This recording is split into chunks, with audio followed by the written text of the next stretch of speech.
we're almost there in terms of GDPR legislation being enforced. Do we think it will change marketing forever? Will it be a leveller? Or do we think that we will tick all our boxes, as we've already discussed, weave it into an ongoing evolution as how we tackle it, how we use the customer data appropriately, how it enables us to personalise things? Will it change marketing for good? I believe it will, and I believe it'll change for those companies that embrace it.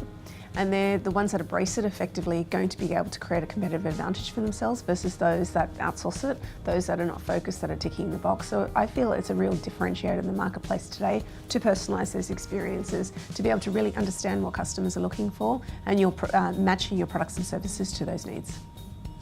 Mehul? I think it can have impacts in two areas, right? One is when we look at it purely from some of the advertising related media spends kind of a thing, where this should provide now an opportunity to be more targeted, and hence probably spend should get normalized. It should probably go lower theoretically.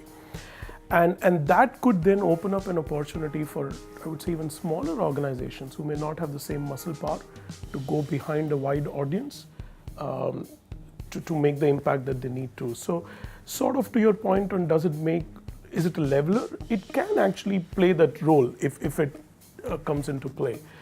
So that's probably the opportunity area clearly on this.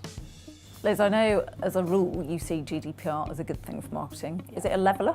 It could be a catalyst to the things that you describe, I think, but I don't think the legislation itself is the thing that will change marketing forever. I think the ability of an organisation to adapt what it does quickly, to respond to in the best interest of the customer, has always been a market differentiator. And if you can do that, you are always going to win. If the GDPR is the thing that catalyses you to kind of get on and do the things that you've been talking about doing, or saying you've been doing all along but not really, then sure, it will sort the men from the boys, absolutely. Whether it's a leveller and whether it will remove advantage from people who've been cheating the system as it existed before, and allow the sort of more decent operators to come to the top. I don't know. I think there are more important things that operate inside a company culture than a legislation change. I think it's the ability of the company to respond to market conditions, and this is all this is. It's just a tweak in market conditions at the end of the day that will determine who will succeed and who will fail.